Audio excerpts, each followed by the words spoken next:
Welcome back to crime investigation.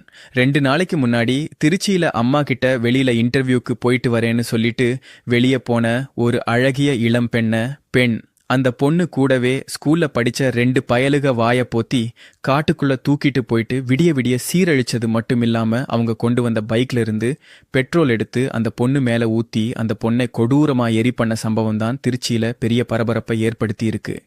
எப்பா இனிமேல் பொம்பளை பிள்ளைய பெத்துக்க கூடாதுடா சாமி. அப்படி பெத்தாலுமே அவங்கள வளர்த்து ஆளாக்கி கரை சேர்க்கறதுக்குள்ள எல்லாருமே செத்து சீரழியரும் அப்படிங்கிற மாதிரி ஒட்டுமொத்த பேரண்ட்ஸையும் பயத்தில் உள்ளாக்கி இருக்கு இந்த செய்தி. ஸோ இந்த சம்பவத்தில் பாதிக்கப்பட்ட அந்த இளம் பெண் யாரு? அந்த இளம் பெண்ணை காட்டுக்குள்ள தூக்கிட்டு போயிட்டு விடிய விடிய சீரழிச்சங்க பார்த்தீங்களா? அந்த 2 பயலுக யாரு? அவங்கள பிடிச்சாங்களா இல்லையா? இந்த பொண்ணுடைய உடம்பு அந்த காட்டுக்குள்ள இருந்து போலீஸ்காரங்க எப்படி இப்ப கண்டுபிடிச்சா? இதுக்கு பின்னாடி வேற என்னென்ன கதை இருக்கு அப்படின்றது தான் இந்த செய்தியில நீங்க தெரிஞ்சுக்க போறீங்க. மக்களே, பெரம்பலூர் மாவட்டத்துல சித்தலி பேரழி அப்படின்ற கிராமத்தை சேர்ந்தவங்க தான் அந்தோணிசாமி மற்றும் கலா அப்படின்ற தம்பதியினர். இவங்களுக்கு 2 பசங்க இருக்காங்க, ஒரு பொண்ணு இருக்காங்க. நீங்க போட்டோல பாக்குறீங்களா மீரா ஜாஸ்மின் சொல்லிட்டு, இவங்க தான். அவங்களுடைய பொண்ணும் கூட இந்த சம்பவத்துல பாதிக்கப்பட்டு உயிர் விட்டதும் இதே பொண்ணு தான். ஸோ இந்த பொண்ணு ஸ்கூல் படிப்பெல்லாம் முடிச்சது எங்கப்பா அப்படின்னா அந்த பெரம்பலூர் மாவட்டத்துல நான் சொன்ன ஊர்ல தான் முடிச்சிருக்கிறாங்க. இந்த பொண்ணோட அப்பா அந்தோணிசாமி இருக்காரு பாத்தீங்களா, அவர் அப்ராட்ல ஒர்க் பண்றாங்க அப்படின்ற மாதிரி சொல்றாங்க. ஸோ அம்மா 2 பசங்க, இந்த பொண்ணு மட்டும்தான் அந்த பெரம்பலூர்ல இருக்கிறாங்க. இந்த பொண்ணுக்கு ஸ்கூலை முடிச்சுட்டு கொண்டு படிக்கணும் அப்படின்றதுக்கு ஒட்டுமொத்த குடும்பமும் திருச்சிக்கு வந்திருக்காங்க. ஸோ திருச்சியில் இருக்கக்கூடிய ஒரு காலேஜில் தான் இந்த மீரா ஜாஸ்மின் எம்எஸ்சி மேக்ஸ் முடிச்சிருக்காங்க அப்படிங்கிற மாதிரி சொல்கிறாங்க. ஸோ எம்எஸ்சி மேக்ஸ் முடிச்சுட்டு இந்த பொண்ணு வேலை தேடிக்கிட்டு இருந்திருக்காங்க அப்படின்ற மாதிரியும் சொல்கிறாங்க. இப்போ என்ன பிரச்சனை அப்படின்னா, கடந்த வியாழக்கிழமை, அதாவது 30ஆம் தேதி 10வது மாதம், போன மாதம் கடைசியில் பார்த்தீங்கன்னா இந்த மீரா ஜாஸ்மின் பார்த்தீங்கன்னா அவங்க அம்மா கிட்ட போயிட்டு, அம்மா நான் இந்த மாதிரி வேலைக்கு ட்ரை பண்ணிட்டு இருந்தேன்ல, ஒரு இடத்துல இன்டர்வியூ கூட்டு இருக்கிறாங்க, ஒரு 8 போய் என்னன்னு பார்த்துட்டு வந்த அந்தரமா அப்படின்ற மாதிரி இந்த பொண்ணு சொல்லியிருக்கிறாங்க. அதுக்கு இவங்க அம்மா கலாவும் சரிமா பார்த்து போயிட்டு வா, கொஞ்ச நேரத்தோட வீட்டுக்கு வா அப்படிங்கிற மாதிரி சொல்லியிருக்காங்க. ஆனா வியாழக்கிழமை காலையில இன்டர்வியூக்காக போன இந்த மீரா ஜாஸ்மின் வியாழக்கிழமை நைட் ஆகியும் விடிய விடிய வீட்டுக்கு வரவே இல்லை. இதனால பயந்து போன இந்த மீரா ஜாஸ்மினோட அம்மா பயந்து போயிட்டு பக்கத்துல சிறுகனூர் அப்படின்ற போலீஸ் ஸ்டேஷன்ல போயிட்டு கம்ப்ளைண்ட் பண்ணிட்டாங்க. சார், இந்த மாதிரி என் பொண்ணு காலையில ஒரு இன்டர்வியூ வெளியில கிளம்புனாங்க, சந்திர வருவாங்கன்னு நினைச்சேன், விடிய விடிய ஆளே காணும் சார், கொஞ்ச நேரம் பார்த்து சொல்லுங்க சார்னு கம்ப்ளைண்ட் கொடுத்துட்டாங்க. கம்ப்ளைண்ட்டை விசாரிச்ச போலீஸ்காரங்க நைட்டை அந்த பொண்ணுடைய ஃபோன் நம்பரை வாங்கி சைபர் கிரைம்ல கொடுத்து லொக்கேஷன் ட்ராக் பண்ண சொல்லிட்டாங்க. ஸோ ட்ராக் பண்ணதில் இந்த மீரா ஜாஸ்மினுடைய அந்த செல்போன் டவர் சிக்னல் எங்கே காட்டியிருக்கு அப்படின்னா, திருச்சியிலிருந்து சென்னை ஹைவே இருக்கு பார்த்தீங்களா, அதில் சனமங்கலம் அப்படின்னு ஒரு காட்டு பகுதி இருக்கு. ஃபுல்லாக ஒரு மாதிரி காடு மாதிரி இருக்கும், நீங்கள் பார்க்குறீங்களே. ஸோ இந்த காட்டு பகுதிக்குள்ளே தான் இந்த மீரா ஜாஸ்மினோட லொக்கேஷன் டவர் காட்டியிருக்கு. இந்த மீரா ஜாஸ்மினோட அம்மா ஏற்கனவே ரொம்ப லேட்டாக தான் போயிட்டு கம்ப்ளைண்ட் கொடுத்தாங்க. போலீஸ்காரங்களும் கம்ப்ளைண்ட் வாங்கிட்டு சைபர் கிரைம்ல கொடுத்து செக் பண்ணி பார்க்கறதுக்குள்ள மிட் நைட் ஆயிடுச்சு. அதுக்கப்புறம் தான் தெரிய வந்திருக்கு இந்த மாதிரி அந்த திருச்சி சென்னை ஹைவேஸ்ல இந்த மாதிரி இருக்கிறாங்க அப்படின்னு சொல்லிட்டு. ஸோ போலீஸ்காரங்க என்ன சொன்னாங்க அப்படின்னா, ஏம்மா ஆல்ரெடி மிட் நைட் ஆயிடுச்சு, காட்டு பகுதி வேற ஃபுல்லாகும், இருட்டா இருக்கும், அதுல போய் தேடி கண்டுபிடி கஷ்டம், காலையில பார்த்துக்கலாம் அப்படின்னு சொல்லிட்டு ஒட்டுமொத்த போலீஸ் டீமும் வெள்ளிக்கிழமை காலையில அந்த காட்டு பகுதிக்குள்ள போய் தேடி இருக்காங்க. அப்படி தேடும்போது எக்ஸாக்டா லொகேஷன் கேட்டுட்டு இருக்காங்க சைபர் கிரைம்ல. அங்க பாத்தீங்கன்னா ஒரு கருப்பு கோயில் இருக்கு, கருப்பசாமி கோயில் அங்க இருந்திருக்கு. அந்த கோயிலுக்கு பக்கத்துல தான் சார் டவர் லொகேஷன் காட்டியிருக்கு. அந்த மாதிரி சைபர் கிரைம்ல சொல்லியிருக்காங்க. போலீஸ்காரங்களும் அங்கிட்டு தேடுங்க இங்கிட்டு தேடுங்க அப்படின்னு சொல்லிட்டு தேடும்போது பார்த்தீங்கன்னா எரிஞ்சு போன நிலைமையில கரெக்டையா ஒரு இளம் பெண்ணுடைய நிர்வாக உடல் அங்க கிடந்திருக்கு. ஸோ போலீஸ்காரங்க ஸ்பாட்டுக்கு போயிட்டு துணியே இல்லாம நிமா எரிஞ்சு கிடந்த அந்த உடலை பார்த்த உடனே கண்டுபிடிச்சிட்டாங்க. இது காலையில என்ட்ருக்கு போறேமான்னு சொல்லிட்டு வெளியே போனா அந்த மீரா ஜாஸ்மினுடைய உடம்பு தான் அப்படின்னு சொல்லிட்டு கண்டுபிடிச்சதுக்கு அப்புறமா அந்த உடலை கைப்பற்றி போலீஸ்காரங்க பெண் கூற ஆய்வுக்கு திருச்சி கவர்மெண்ட் ஹாஸ்பிட்டலுக்கு அனுப்பி வச்சிட்டாங்க. இதுல என்ன ஒரு விஷயம் அப்படின்னா, அந்த மீரா ஜாஸ்மினோட உடம்பு பக்கத்துல 2 ஹேண்ட் கிளவ்ஸ் கையில போடுவாங்க பாத்தீங்களா? சர்ஜிக்கலுக்கு அந்த ஹேண்ட் கிளவ்ஸ் இருந்திருக்கு. அது போக மாஸ்க் இருந்திருக்கு. 2 பீர் பாட்டில் இருந்திருக்கு. இந்த மீரா ஜாஸ்மினோட ஹேண்ட் பேக் இருந்திருக்கு. ஒரு ஃபோன் இருந்திருக்கு. இது மட்டும் இல்லாம அந்த உடம்பு பக்கத்திலேயே ஒரு டூ வீலர் போன மாதிரி அந்த டயர் மார்க் இருக்கும் பாத்தீங்களா? அந்த வரிசையா போற மாதிரி அந்த மார்க் இருந்திருக்கு. ஸோ போலீஸ்காரன் எல்லாத்தையும் பார்த்து வச்சுட்டு ஆதாரத்துக்கு எடுத்து வச்சுட்டு என்ன ஏது காலையில் இன்டர்வியூக்கு போன பொண்ணு எப்படி இங்கே வந்தா யார் எரிச்சு கொலை பண்ணாங்க ஏதோ நடந்திருக்குன்னு சொல்லிட்டு இன்வெஸ்டிகேஷன் பண்ண ஆரம்பிக்கிறாங்க. இன்வெஸ்டிகேஷன் ரொம்பவும் தீவிரமாக தான் பண்ணிட்டு இருக்காங்க. ஒவ்வொரு தடையும் விடாம எல்லாமே நுணுக்கமாக இன்வெஸ்டிகேஷன் கைரேகை எல்லாமே எடுக்கலாம். அதில் தான் ஒரு பயங்கரமான ஒரு உண்மை வெளியே வந்திருக்கு. இப்போ மெயினான பஞ்சாயத்து என்ன அப்படின்னா, நீங்கள் போட்டோவில் பார்க்குற இந்த மீரா ஜாஸ்மின் வந்து மேற்படிப்புக்காக காலேஜுக்காக தான் திருச்சி வந்திருக்காங்க. ஆனால் அவங்க அதுக்கு முன்னாடியே ஸ்கூல் 10th எங்கே படித்தாங்க அப்படின்னா, நான் ஆல்ரெடி சொன்ன மாதிரி பெரம்பலூரில் தான் படித்தாங்க. ஸோ அப்படி இவங்க வந்து பெரம்பலூர்ல அங்க வீட்டில இருந்து 10th படிக்கும்போது இந்த பொண்ணோட கிளாஸ்மேட் ஒரு பொண்ணு இருப்பா பாத்தீங்களா? ஸோ அந்த பொண்ணோடைய அண்ணன்காரன் சரி நம்ம தங்கச்சி கூட படிக்கிற பொண்ணாச்சேப்பா அப்படின்னு சொல்லிட்டு இந்த மீரா ஜாஸ்மினை வந்து அந்த பையன் வந்து லவ் பண்ணியிருக்கான். ஸோ அந்த பையன் இந்த பொண்ணை லவ் பண்ண விவகாரம் இந்த மீரா ஜாஸ்மினோட பெத்தவங்களுக்கு தெரிய வந்து அந்த பையனை கூட்டு வச்சு கண்டிச்சிருக்காங்க. என்ன நீ என் பொண்ணு பின்னாடி சுத்தி தெரியா லவ் பண்ணிட்டு இருக்க, இங்க பாரு படிக்கிற வேலையை மட்டும் போறல்ல ஒட்டிச்சு புடுவேன் கொன்று அப்படின்னு சொல்லிட்டு அந்த பையனை வந்து இந்த மீரா ஜாஸ்மினோட பெத்தவங்க மிரட்டி விரட்டி அனுப்பிச்சு விட்டுருக்காங்க. ஸோ இதுல வந்து அந்த பையன் வந்து மனசொடைஞ்சு இந்த மாதிரி பெத்தவங்க திட்டாங்களே, நம்ம லவ் பண்ண பொண்ணை வந்து லவ் பண்ண முடியலையே, பார்க்க முடியலையே, பேச முடியல அப்படின்னு சொல்லிட்டு மன உளைச்சல இருந்த அந்த பையன் வந்து தற்கொலை பண்ணி இறந்து போயிட்டான். ஸோ இந்த மாதிரி மீரா ஜாஸ்மினை லவ் பண்ண ஒரு பையனை வந்து கூப்பிட்டு வச்சு மிரட்டுனதுக்காக அந்த பையன் தற்கொலை பண்ணிக்கிட்டதுக்காக அந்த ஊர்ல வந்து ஒரு பெரிய பஞ்சாயத்தே போச்சு. அதுக்கப்புறமா சரி பஞ்சாயத்து ஊர்ல இருக்க வேண்டாம்னு சொல்லிட்டு தான் இந்த மீரா ஜாஸ்மினோட பெத்தவங்க ஒட்டுமொத்த குடும்பமும் திருச்சிக்கு மேற்படிப்புக்காக வந்திருக்காங்க. ஸோ இப்போ உங்களுக்கு எல்லாமே புரிஞ்சிருக்கும் ஏன் அவங்க அங்கிருந்து இங்க வந்தாங்க அப்படின்னு சொல்லிட்டு. இப்ப என்னன்னா பெரம்பலூர்ல இருந்து மேற்படிப்புக்காக இந்த மீரா ஜாஸ்மின் திருச்சி வந்தாங்க பாத்தீங்களா? அப்படி வரும்போது அந்த இறந்து போன இந்த மீரா ஜாஸ்மின் ஏற்கனவே லவ் பண்ண அந்த இறந்து போனோட தங்கச்சி இருப்பா பாத்தீங்களா? அந்த தங்கச்சியும் நானும் உன் கூடயே வரண்டி 10th ஒன்னா தானே படிச்ச காலேஜ் ஒன்னா படிப்போம் முடி அப்படின்னு சொல்லிட்டு இந்த மீரா ஜாஸ்மின் கூடயே கிளாஸ்மேட்டா திருச்சிக்கு வந்து ஒரே காலேஜில் ஒரே கிளாஸ்ல தான் 2 பேரும் படிச்சுட்டு இருக்காங்க. ஸோ காலங்கள் அப்படியே உருண்டோருக்கு. இவங்க வந்து காலேஜ் கம்ப்ளீட் பண்ணிட்டாங்க. அப்படி காலேஜ் முடிச்சதுக்கு அப்புறமா இந்த மீரா ஜாஸ்மினோட ஃப்ரெண்ட் இருந்தா பாத்தீங்களா, அந்த இறந்து போன அந்த பையனுடைய தங்கச்சி அவங்களுக்கு வந்து வீட்டில் வந்து மாப்பிள்ளை பார்த்து கல்யாணம் முடிச்சு வச்சுட்டாங்க. ஒரு 1 இயருக்கு அப்புறம் இப்போ ரீசெண்டாக அந்த பொண்ணுக்கு வந்து குழந்தையும் பிறந்திருக்கு. இந்த மீரா ஜாஸ்மி என்ன பண்ணியிருக்கா, சரி நம்ம ஃப்ரெண்ட் ஆச்சே, கிளாஸ்மேட் ஆச்சே, நம்மளை ஏற்கனவே லவ் பண்ணி இறந்து போன பையனுடைய தங்கச்சி ஆச்சே, குழந்தை பிறந்திருக்கு, ஒருட்ட போய் பார்த்துட்டு வருவான். ஆனா அது பார்க்க போனோன்னு வச்சுக்கோங்க, ஏன் நம்ம பேரண்டஸ் வந்து திட்டுவாங்க அப்படின்னு சொல்லிட்டு தான் வீட்டில் வந்து பொய் சொல்லியிருக்கா. அம்மா இந்த மாதிரி நான் இன்டர்வியூக்கு போறேன் போய் பார்த்துட்டு வரேன்னு சொல்லிட்டு அவங்க அம்மா கிட்ட பொய் சொல்லிட்டு கூட இருந்த கிளாஸ்மேட் அந்த பஞ்சாயத்துக்குள்ளான குடும்பத்துல வாக்கப்பட்டு போன அந்த பொண்ணுக்கு குழந்தை பிறந்துன்னு சொல்லிட்டு பார்க்க வந்திருக்கா இந்த மீரா ஜாஸ்மின். ஸோ இந்த மாதிரி நம்மளை லவ் பண்ண பாவத்துக்கு வீட்டில் திட்டு வாங்கி இறந்து போனானே, அவனுடைய தங்கச்சிக்கு குழந்தை பிறந்திருக்கே, ஒருட்ட போய் பார்த்துட்டு வருவோம்னு சொல்லிட்டு வீட்டில் பொய் சொல்லிட்டு வீட்டை விட்டு வெளியே போயிருக்கிறா இந்த மீரா ஜாஸ்மின். அங்கதான் அவ பண்ண பெரிய தப்பே.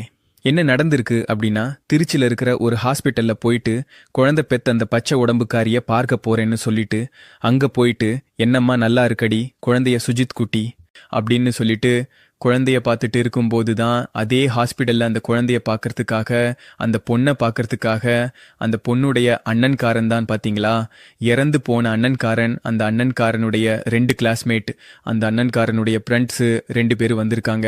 அப்படி வந்ததுக்கு அப்புறம் எல்லாரும் பேசியிருக்காங்க. என்னம்மா எப்படி இருக்க, மீராஜ் ஜாஸ்மினோ வேலை பார்த்துருக்க அப்படின்னு சொல்லிட்டு எல்லாருமே பேசிட்டு இருக்காங்க. அப்படி பேசினதுக்கு அப்புறமா மீரா ஜாஸ்மின் வந்து சரிடி நான் கிளம்புறேன்டி பிள்ளைய பார்த்துக்கோ அப்படின்னு சொல்லிட்டு கிளம்ப போயிருக்காங்க. அப்ப அந்த 2 பயல்கள் இருக்காங்க பாத்தீங்களா, அதாவது யாரு, அந்த இறந்து போன அந்த பையனுடைய ஃப்ரெண்ட்ஸுங்க.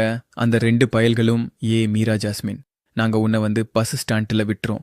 நீ எதுக்கு தனியாக போகிற, ஈவினிங் வரைக்கும் ஆயிடுச்சேன்னு சொல்லிட்டு நாங்கள் பைக்கில் கூப்பிட்டு போகிறேன்னு சொல்லிட்டு அந்த 2 பசங்களும் இந்த பொண்ணை பைக்கில் பஸ் ஸ்டாண்டில் விடுறேன்னு சொல்லிட்டு கூட்டிட்டு போயிருக்கானுங்க. ஸோ இந்த மாதிரி அந்த 2 பயல்களும் மீரா ஜாஸ்மினை பஸ் ஸ்டாண்டில் இறக்கி விடுறேன்னு சொல்லிட்டு கூட்டிட்டு போயிட்டு ட்ரிபிள்ஸ் போயிருக்கானுங்க. ஆனால் அவனுங்க பஸ் ஸ்டாண்டுக்கு போகாமல் அப்படியே ரூட்டை வந்து அப்படியே வேற ரூட்டுக்கு மாற்றிருக்காங்க. திருச்சி டு சென்னை ஹைவேஸ் வழியாக போயிருக்கானுங்க. இந்த மீரா ஜாஸ்மின் வந்து நம்மளை வேற ரூட்டை மாற்றி கூட்டிட்டு போகிறானுங்க. என்னடா அப்படின்னு சொல்லிட்டு சுதாரிச்சு அவன்கிட்ட இருந்து எஸ்கேப் ஆகிறதுக்குள்ள பின்னாடி வந்தவன் வாயை பொத்திட்டான். வாயை ஃபுல்லாக பொத்துன உடனே முன்னாடி பைக்கை ஓட்டிட்டு போனவன் அப்படியே காப்பு காட்டுக்குள்ளே போயிட்டான். ஸோ காப்பு காட்டுக்குள்ளே அடர்ந்த காடு நீங்கள் பார்த்தாலே தெரிஞ்சுக்க முடியும் எவ்வளோ ஒரு அடர்ந்த காடு அப்படின்னு சொல்லிட்டு டக்குன்னு யாரும் உள்ளே வந்து ஆக்சஸ் பண்ண முடியாது. ஸோ காட்டுக்குள்ளே அங்கே போயிட்டு இங்கே போயிட்டு கடைசியில் கருப்பசாமி கோவில் ஒன்று இருக்குங்க. காட்டுக்குள்ளே அந்த கோவில் பக்கத்தில் 3 பேரும் போயிட்டானுங்க. ஸோ இந்த மாதிரி அடர்ந்த காட்டுக்குள்ளே இருக்கிற அந்த கருப்பசாமி கோவிலுக்கு 3 பேர் போனதுக்கு அப்புறமா பைக்ல இருந்து அந்த பொண்ணை வழுக்கட்டாயமா கீழே இறக்கி விட்டு அவனுங்க ஆல்ரெடி பைக்கில் வாங்கி வச்சிருந்த 2 பீரை வந்து 2 பேர் மாற்றி மாற்றி போட்டுக்கிட்டு அந்த பொண்ணை சீரழிச்சிருக்காங்க. இவன் பீரை குடிக்கும்போது அவன் அந்த பொண்ணை சீரழிக்க அவனை முடிச்சுட்டு வந்து பீரை குடிக்கும்போது இவன் அந்த பொண்ணை சீரழிக்கன்னு சொல்லிட்டு சாயந்தரம் 6 மணிக்கு அந்த காட்டு கோவிலுக்கு போனதுக்கு அப்புறமா நைட் ஒரு 10-11 மணி வரைக்கும் அந்த பொண்ணை சீரழிச்சிட்டு அந்த பொண்ணு மயங்கின நிலைமையில இருக்கும்போது அவனுங்க வந்த பைக்ல இருந்து பெட்ரோலை பிடிச்சி அந்த பொண்ணு மேலே ஊற்றி அந்த பொண்ணை சம்பவம் நடந்த இடத்துல எரிச்சிருக்கானுங்க. இது எல்லாத்தையுமே அவனுங்க வந்து மாஸ்கை போட்டு 2 பேருமே 2 கையில கிளவுஸை போட்டுட்டு தான் பண்ணியிருக்கானுங்க. தடயம் கிடைச்சிடக்கூடாது அப்படின்னு சொல்லிட்டு. ஆனா எப்பேற்பட்ட திருடனா இருந்தாலும் அங்க ஒரு தடயத்தை விட்டுட்டு போவோம் அப்படின்ற மாதிரி இவனுங்களுடைய அந்த டயர் மார்க் 2 பீர் பாட்டில அந்த பொண்ணுடைய செல்போன் ஹேண்ட் பேக் எல்லாமே அங்க கிடந்திருக்கு. ஸோ இந்த சம்பவம் நடந்ததுக்கு அப்புறம் தான் சம்பவம் நடந்த இடத்துக்கு வந்து போலீஸ்காரங்க ஆல்ரெடி நான் சொன்ன மாதிரி கிரைம் டிபார்ட்மெண்ட்ல வந்து ட்ரேஸ் அவுட் பண்ணி செல்போனை எடுத்து அந்த செல்போன்ல கடைசியா யாருக்கிட்ட எல்லாம் பேசினாங்க என்ன எதுன்னு அப்படி விசாரிக்கும் போது தான் சுத்தி இப்படி தெரிய வந்திருக்கு. ஸோ இந்த மாதிரி சம்பவம் நடந்த இடத்துல இருந்து கிடைச்ச எல்லா தடயத்தை வச்சும் எல்லாருக்கிட்டையும் இன்வெஸ்டிகேஷன் பண்ணதுக்கு அப்புறமா தான் கடைசியா இந்த பொண்ணை வந்து பஸ் ஸ்டாண்ட்ல இறக்குறேன்னு சொல்லிட்டு அந்த 2 பயலுக்கு தான் சார் கூட்டிட்டு போனாங்க அப்படின்னு எல்லாருமே சொன்னதுக்கு அப்புறமா தான் இந்த பயல்களை பிடிச்சு விசாரணை ரகசிய இடத்துல வச்சு பண்ணிக்கிட்டு இருக்கிறாங்க. இப்போ வரைக்கும் அந்த 2 பயல்களுடைய போட்டோவும் அவங்களுடைய பேரும் அவங்க யாரு இன்னாரு அப்படின்னு சொல்லிட்டு எதுவுமே போலீஸ்காரங்க வெளியிடவே இல்லை. இந்த மீரா ஜாஸ்மினை காதலிச்ச பாவத்துக்கு ஏற்கனவே தர்க்கம் பண்ணி இறந்து போன அந்த ஃப்ரெண்டோட சாவுக்கு பழி வாங்கறதுக்கு தான் அந்த ஃப்ரெண்டோட இந்த 2 பயலுக வந்து இந்த பொண்ணை வந்து எரிச்சு கொலை பண்ணாங்களா, இல்லை வந்து இந்த மீரா ஜாஸ்மினை அடையணும் அனுபவிக்கணும் அப்படின்றதுக்காக இந்த கொலை பண்ணானுங்களா, இல்லை வந்து வேற எதுனா காரணம் இருக்கா, வேற யாரெல்லாம் இதுக்குள்ள இன்வால்வ் ஆகியிருக்காங்க அப்படின்னு சொல்லிட்டு நிறைய கோணங்களை வந்து போலீஸ்காரங்க இந்த 2 பயல்களை வந்து ரகசியமான இடத்துல வச்சு விசாரணை பண்ணிக்கிட்டு இருக்கிறாங்க. இந்த ஒட்டுமொத்த செய்தியும் பார்த்துட்டு ஒரு சில மக்கள் வந்து இந்த மீரா ஜாஸ்மின் மேலே தான் 4 விதமான டவுட் பண்ணுறாங்க. ஃப்ராஸ்ட் கூட படித்த பிரெண்டுக்கு குழந்தை பிறந்திருக்குன்னு சொல்லிட்டு பார்க்க போன பொண்ணு திரும்ப வீட்டுக்கு போகிறால, பஸ் ஸ்டாண்டுக்கு போகிறேன்னு சொல்கிறால, இவன் நினச்சா ஷேர் ஹோட்டலில் போக முடியும், இல்லை மினி பஸ் பிடிச்சி போக முடியும், இவன் ஏன் அதை பண்ணல யாருன்னே தெரியாதா, பழக்கமே இல்லாத 2 பேர் ட்ரிபிள்ஸ் கூப்பிட்டு போகிறேன்னு சொன்னனே பின்னாடியே போயிருக்கா. 2வது டவுட் பஸ் ஸ்டாண்ட் கூட்டு போறேன்னு சொன்ன பயலுக்கு ரூட்டை மாத்தி திரிச்சிட்டு சென்னை ஹைவேஸ்ல காட்டு பகுதியில கூட்டிட்டு போற வரைக்கும் இந்த பொண்ணு என்ன பண்ணா ரூட்டை மாறுதுன்னு தெரியும். அந்த ஊருக்கார பொண்ணு டேய் எங்கடா கூட்டிட்டு போறேன் இறக்கி விடுடான்னு சொல்லிட்டு கத்தி சண்டை போட்டிருக்கலாம், தப்பிக்க முயற்சி பண்ணிருக்கலாம், ஏன் பண்ணல. 3வது டவுட், இந்த பொண்ணை வந்து காட்டுக்குள்ள பீரை போட்டு தான் சீரழிச்சிருக்காங்க. அந்த பீரை வந்து டுவர்ட்ஸ் போகும்போது தான் ஒயின் ஷாப்ல போயிட்டு வாங்கி இருக்கிறதா போலீஸ் அவங்க ஸ்டேட்மெண்ட்ல சொல்றாங்க. அப்ப இவனுக்கு வந்து ஒயின் ஷாப்ல பீரை வாங்குற வரைக்கும் இந்த பொண்ணு இப்படின்னு வேடிக்கை பார்த்துட்டு இருந்தா. ஏண்டா என்ன பஸ் ஸ்டாண்ட்ல இறக்கி விடுறேன்னு சொல்லிட்டு, ஏண்டா ஒயின் ஷாப்ல பீர் வாங்கிட்டு இருக்கீங்க, என்ன இறக்கி விடுங்கடா நான் வந்து கிளம்புறேன் அப்படின்னு சொல்லிட்டு இந்த பொண்ணு கிளம்ப ட்ரை பண்ணியிருக்கில்ல, ஏன் பண்ணல அப்படின்ற மாதிரி சொல்றாங்க. 4வது சிட்டிக்குள்ள இருந்துட்டு திருச்சி சென்னை ஹைவேஸ்ல காட்டு பகுதி வரைக்கும் கூட்டு போற வரைக்கும் இந்த பொண்ணு என்ன பண்ணா, ஏன்னா இவனுங்க வந்து வாயை பொத்தி கடத்தி கூட்டு போனாலுமே வாயை பொத்தி கையை கட்டி காலை கட்டிட்டு கார்ல தான் கூட்டு போக முடியும். பைக்கை பொறுத்த வரைக்கும் நடுவில் ஒரு பொண்ணை உட்கார வச்சுட்டு எல்லாத்தையும் அடக்கி வச்சுட்டு அந்த பொண்ணை கூட்டுட்டு போக முடியாது. அப்படி தப்பிக்க நினைக்கிற பொண்ணு இப்படி விழுந்திருக்கலாம், இல்லை வந்து திமிரி இருக்கலாம், கையை விடுங்கடா அப்படின்னு சொல்லிட்டு எதனா பண்ணியிருக்கலாம், கத்தி குப்பாட போட்டுக்கலாம். யாருமே பார்த்துருக்க மாட்டாங்க.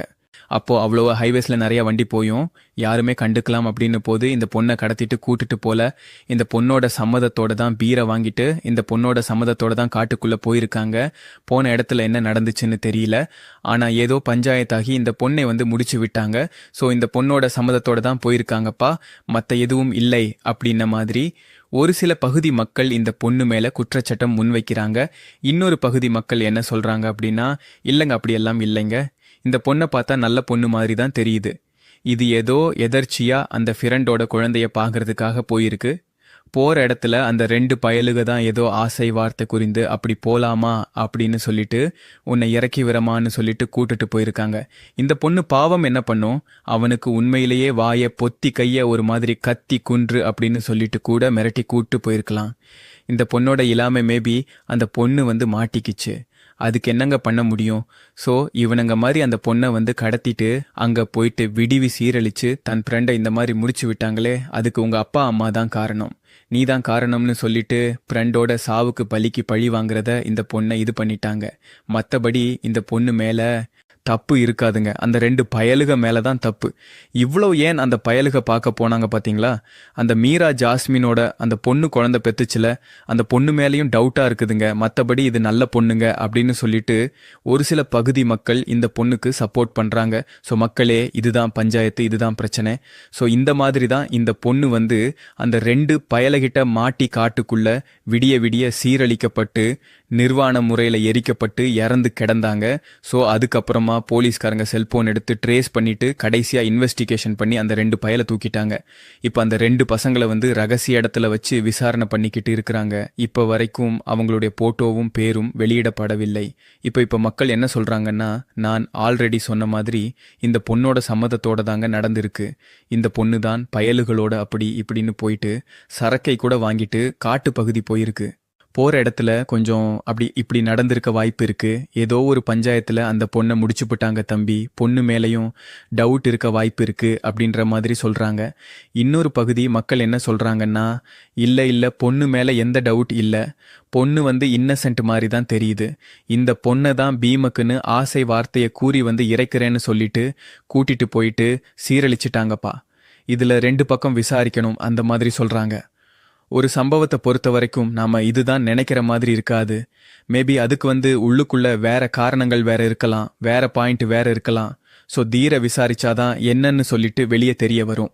ஸோ நீங்க சொல்லுங்க, இந்த ஒட்டுமொத்த செய்தியை பார்த்ததுக்கு அப்புறம் யார் மேல தப்பு இருக்குது, உங்களுக்கு எதனா டவுட்னு படுதா, இதுக்கு என்ன காரணம் நீங்க நினைக்கிறீங்க அப்படின்ற உங்களுடைய கருத்துக்களை கமெண்ட் பாக்ஸில் கமெண்ட் பண்ணுங்க. உங்கள் நண்பர்களுக்கு வீடியோ அனுப்புங்க, அவங்களும் விழிப்புணர்வாக இருக்கட்டும்.